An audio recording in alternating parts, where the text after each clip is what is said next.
Greetings, today on my Focus RS I am installing the carbon fibre rear diffuser from 150 Motorsport.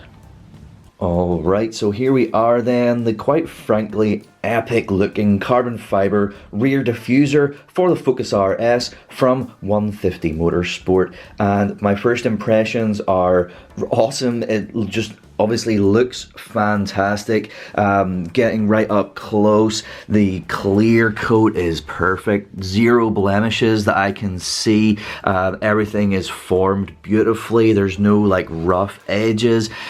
We have the hole for the rear fog light. Everything just looks awesome. It is made of carbon fiber. It's legit carbon fiber. It's insanely light, as you would expect from carbon fiber. Like, I can lift it with my little finger. It is crazy. Flipping it around to the rear, we can see that it is made of proper sheets of carbon fiber, properly constructed. You can hear sounds right. I've got all your clip locations. It's not ridiculously expensive, but I would say pretty good value for the perceived quality that I can see, at least here initially. And yeah, it's gonna be awesome once we get it installed. A little bit dusty from the factory, but I'm gonna clean that up, get it nicely prepared for installation right now.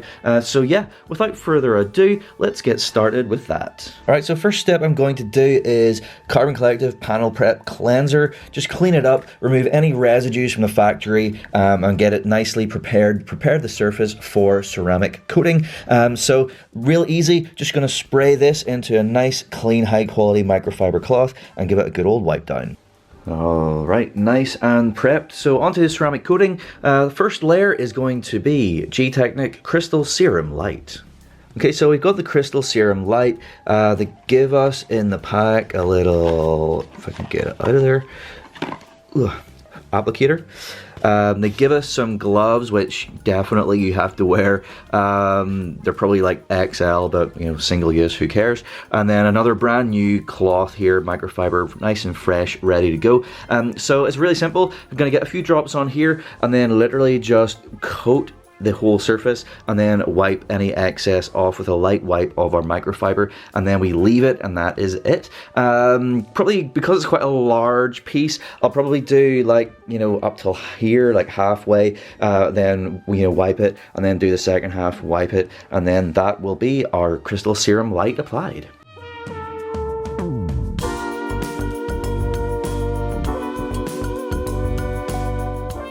Alright, nice. So that is the Crystal Serum Light applied. Now I'm going to add another layer of a different ceramic coating on top. So we need to wait at least 1 to 2 hours minimum, but probably better to leave it like 4 to 12 hours, just to really let the Crystal Serum Light cure enough to be able to be top coated. So yeah, literally all I have to do now is wait. So I've completed the second layer of ceramic coating on the carbon fiber diffuser, and I used Carbon Collective Nero from the Pro range. It's just an awesome topper. It's self-healing. It's just a super cool ceramic coating and works really well with a harder coating underneath. Alright, I have the car up in the air, and that is because we need to get under here and undo a couple of things. The two main things are there's these little bolts or screws that are holding the diffuser onto these brackets, which are then on part of the chassis. So these require an 8mm socket, so we will remove them now.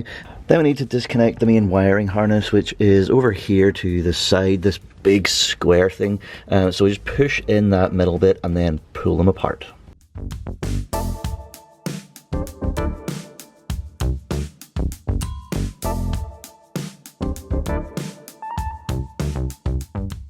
Alright, so now we are ready to move on. Now, you might think that you would be able to do the diffuser from under here, you know, just unclip it and remove it. But the issue with that is, if you can see up here, the rear crash beam completely blocks the majority of the clips for the diffuser. So, you know, you can't get your hands really at them to undo them carefully. So your only option is to, you know, grab it and yank. And I am told by people who have attempted this in the past that you will just destroy all the clips, and that is no fun. So what I am going to do is remove the bumper entirely. So in order to do that, we need to first remove a few fixings from the wheel arches. Now, up in here we can see we have, the first thing is a couple of T30 Torx screws, and it's hard to see from here. Yes, up there, hopefully you can see, there is another little like plasticky thing that we need to unscrew. Now this would be, of course, a lot easier doing it with the wheels off, but I am going to see if I can just, you know, sneak my hands up in here and remove these without bothering to do that.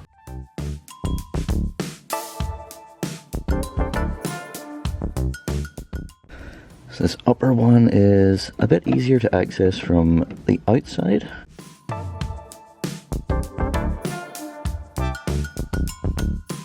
So the upper like plastic thing I thought would be the easiest thing to get out, but actually not so much. I could get my hand on it, but I couldn't get the leverage. I just didn't have the space because of the wheel.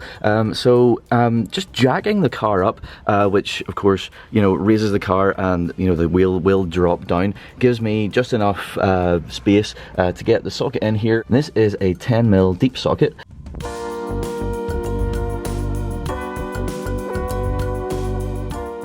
Now with that off, you can see that there's like actually a little ring in here that we need to get out. Looks exactly like these here. So I'm just gonna get a trim tool and just get that in there and pang that out. There we go. Right, so with all these fixings removed, we can peel back the arch liner, and that reveals another T30 screw to remove. Alright, so all of that needs to be repeated on both sides, so I will just run and do that now. Alright, next thing I'm going to do is I'm going to remove the tail lights, and that's just so that we can get to the top edge of the bumper and just make things a little bit easier for ourselves. So, I mean, I've shown this process on the channel a bunch of times before. Basically, there's two like plastic screw things. Then we just pull the unit, disconnect the wiring harness, and that's it out. So you can see that there's a couple of clips up here that are just now nice and easy to get at without the light being in place. So next thing, there are a couple of little bolts to remove right here on both sides, and these require a 7mm socket.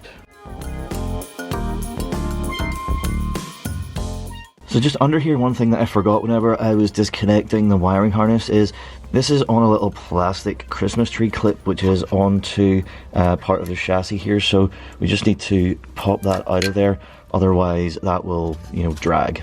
Alright, so now we can start unclipping. So, I mean, if we just get the bottom here of the bumper to begin with, just put your thumb here and just pry apart like so. Then I'm gonna go and get a little like trim tool thing, just so we can push that out. In fact, well, might even not even need to. Might need two hands for this, but essentially the blue bit here is part of the bumper, the white bit isn't, so we need to sort of push that down and out, and yeah, then we need to do that on the other side, and then very carefully lift it away.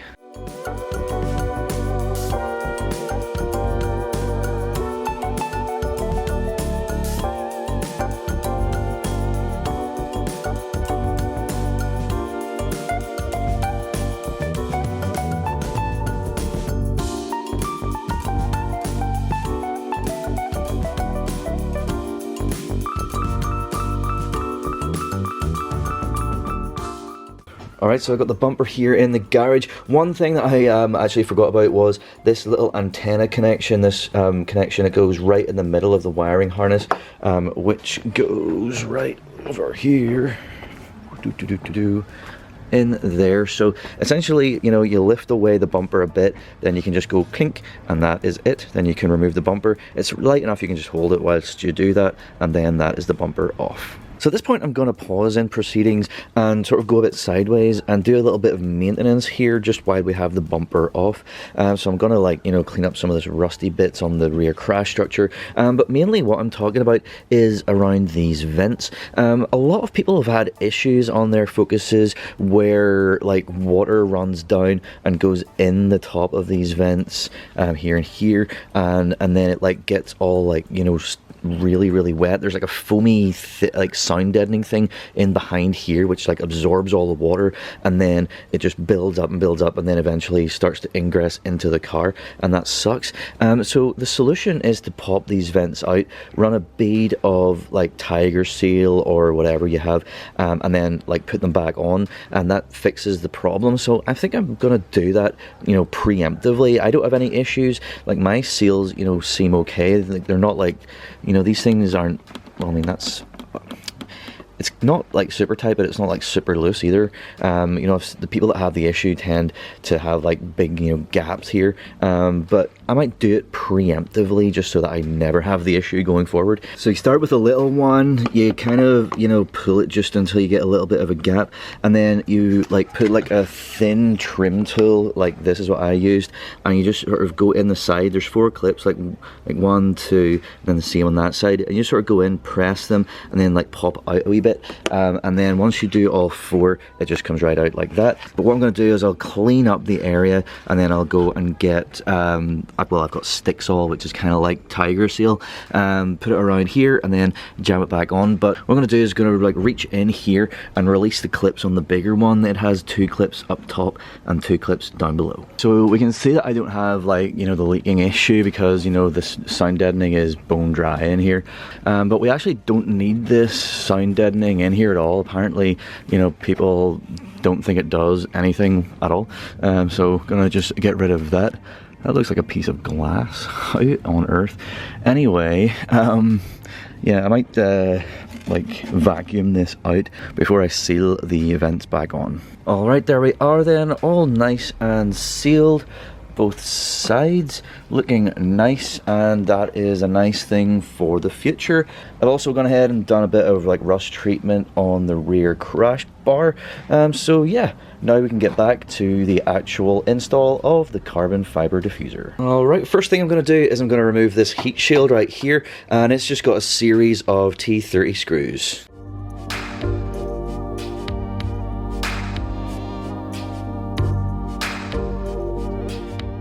So I may need to replace this because it's kind of like disintegrating around some of the screws, like this one. It's not doing anything. Either that or get some bigger washers. So those last 2 aren't doing anything. So yeah, I'll have to revisit these 2 screws. They're pretty well in there. I've sprayed them with a wee bit of WD-40 to try and loosen them up. But for now, I will keep going. So we have a few little clips here, plastic clips. So we have one here. We've got a couple in the middle, and then another one on the other side over here. It's very similar to clips that you'll find all around the car. We just need to get in under the top bit, wiggle it up like that, and then underneath, and it comes out. So do that for all of those. Alright, now we have a series of clips that start on one side and go all the way along, all the way around to the other side. So we just need to like squish them down in through. So it's going to kind of be a case of like sort of giving it a bit of pressure from the rear, whilst also sort of, you know, prying it or pulling it from the other side, and they should eventually come out. So it's a bit tough to see, but the bumper part, not the diffuser part, it kind of like goes through the middle of the tabs that come through. So what we kind of need to do is with our trim tool kind of like push it such that it goes beyond the like tab that goes through the center from here, and kind of pull it through at the same time. Trying to get a better angle for you. So kind of like with this like split end, it's maybe the best way. Go into like a bit of a gap and then like kind of push and pry like at the same time. Hey, see? It's actually not so bad. So into the gap, push and pry at the same time. Hey, yeah. So we've got a bit of a technique going. All right, and that I believe is all of them. Old diffuser off. Actually wasn't like horrendous, you know. Like once you figure out the technique, you can see these are what we're talking about. Through the middle bit here is where like these little bits go, so you're getting in and like sort of, it's a sort of twisty motion that's hard to really describe, but yeah, you sort of open it up and push it out at the same time and it just pops out. So yeah, there we go.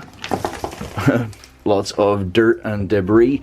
That is the stock diffuser. I'm going to need to take another run at these here screws, which I'll do. I'm also going to give this a bit of a clean up because it's a bit dirty. It's not really the most commonly cleaned area. At that point, I'll be ready to get the new carbon diffuser in place, which will be hopefully even easier than that.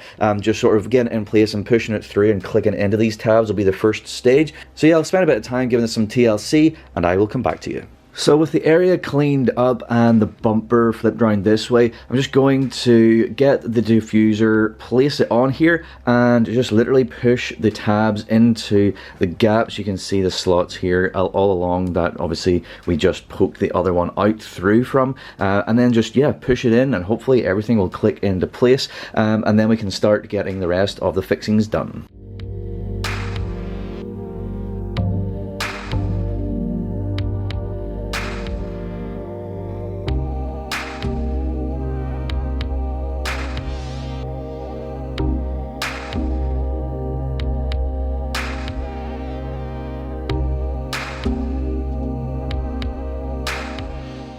Alright, so we're in. You can see both sides. You know, it's all the way in, all the clips got a good edge. It was a real pain getting those to go in. Those clips, I feel, were like a bit too thick. Certainly a good bit thicker than the stock clips, which made it really difficult to get into the slots. I'll flip it around and show you here. You know, getting the corner ones in reasonably well. The others just, I mean, it's probably difficult to really see, but they just seem to really struggle to get in the slots. What I ended up just kind of doing to get them to go in was, you know, I flipped it around this way and kind of held the whole thing up, held it from this side and then sort of gave it a good old whack, just to push them through, which, you know, to be honest, isn't ideal. It's not an enjoyable fitting process.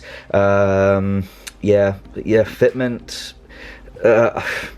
could have been better. You know, there is a bit of curvature going on and I feel like that wasn't really taken into account. Certainly whenever you consider the material, the carbon fiber is, you know, a bit stiffer than, you know, the soft plastic of the stock diffuser, which kind of just made it really difficult to, you know, bend around and get everything in place. But anyway, now we can go ahead and get the rest of these fixings in around the middle section. So I'll go and grab the clips and we'll get that heat shield in place as well.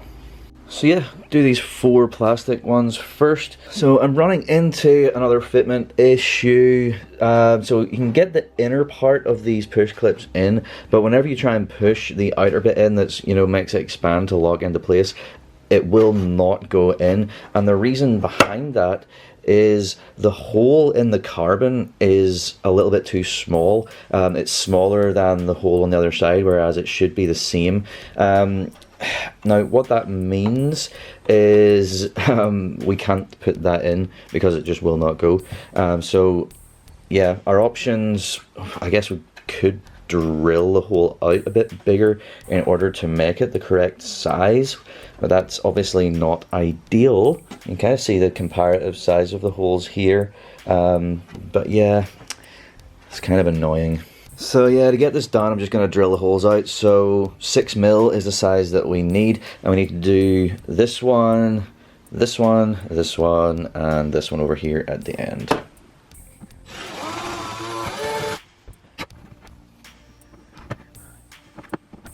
So yeah, as you can see, with the appropriately sized hole, our clip now goes in perfectly. So yeah, I'll just repeat that for all the other ones, the other 3. There we go, that's all 4 done. Yeah, I don't know if you're meant to expect, you know, silly fitment issues like this and just deal with it, but I mean, I kind of wish things would just be a bit more simple. But anyway, next thing, get the heat shield back on, and if you recall, I'm going to need to use some like little washers just to make it work because of corrosion, and then go and order a new one, and then I'll replace it whenever that arrives at some point down the line. There we are then. I went on ahead and put the heat shield back in place. You can see that it is nicely on there with the washers. I mean, this one didn't need a washer, but I needed like sort of reasonably sized washers on, like, you know, 3 of them, and then a smaller one on one of the other ones. But yeah, we're on there, and I am going to go and order a new one of these right now. But I mean, ultimately this can be done, you know, underneath the car anytime. It's pretty easy. I didn't over tighten the screws either, so they'll be easy to remove in the future. So yes, now we're ready to get the bumper back on the car. So it'll be the opposite procedure as before. We'll line it up. We'll not forget about our little antenna connection here. We'll connect that first, then we'll line up the sides. We'll get them like clicked in, and then it'll be our 2 little screws, etc, etc. So yeah, let's go and get that started now. Before we do that, the last 2 holes that we need to connect things through the carbon whenever we get over back to the car, the ones that like bolt onto those, you know, brackets. This one lines up fine. This one, yeah, not so much. But yeah, we'll deal with it whenever we're there. But yeah, let's go.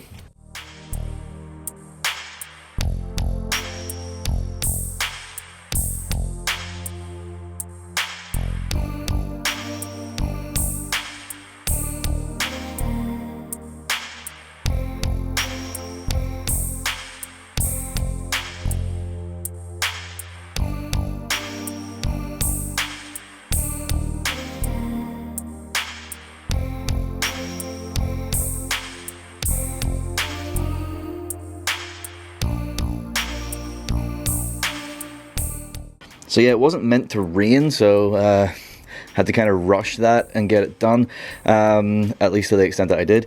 So yeah, I'm gonna have to put a pause on proceedings and then go and finish off all the stuff underneath. Right, so I've got the little arch liner T30 in place. So then next I'm going to do the little like spring washer. So we just push the little washer over and then we tighten this up. I actually also remembered that I had this little stubby 3/8, which allows me to get enough space just above the tire here without having to raise the car up. So that's dead handy for that one, which is just sort of like up in here. So yeah, do that there, and then the liner will be sort of pretty much in place, and it'll just be the last 2 T30s. See what I mean? This stubby is just like the exact right size. So underneath the car, trying to get these 2 bolts in here, where the bolt goes through the diffuser, through the little like brackety thing in the bumper, and then into the bracket of the chassis. But as you can see, just sitting here, nothing is perfectly lining up. So I'm gonna have to, you know, well, I'll have to use both hands and really sort of try and squish it down to get that bolt in.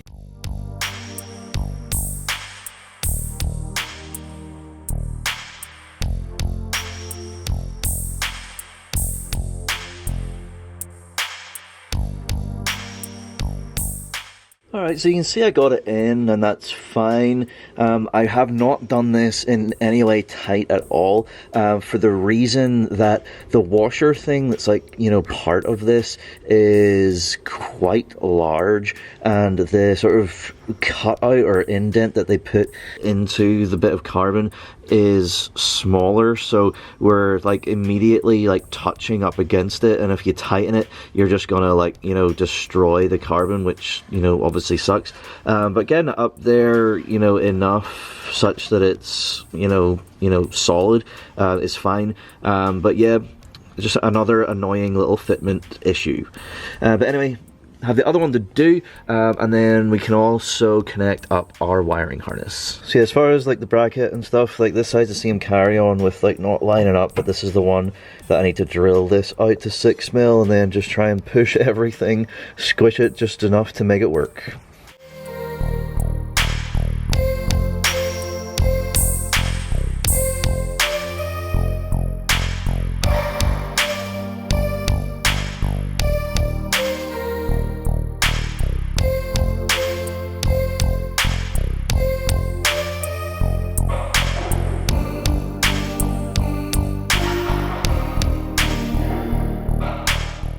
So there we are then, that's the installation of the 150 Motorsport rear diffuser for the RS, and it looks cool. The installation was a bit annoying, a bit more hassle than I had hoped, mainly due to the fitment issues, and yeah, it looks cool and we got there in the end, but like, whenever there's fitment issues like that, whenever they just don't do things quite right the way that they should, it kind of annoys me a little bit. It kind of takes away from the whole like enjoyment of putting on this new mod. So just on that alone, if you ask me the question, do I recommend it to you watching this video?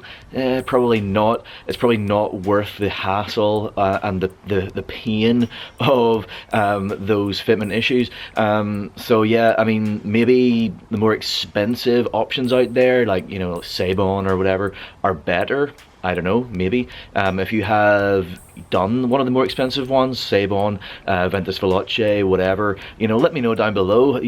Did they just click right in? Were they a lot better? Were they zero hassle? Or were they a bunch of hassle? Let me know down below and we can see how they compare. But yeah, that's all for today. Thank you so much for watching. Please do like, share and subscribe, and I'll see you next time.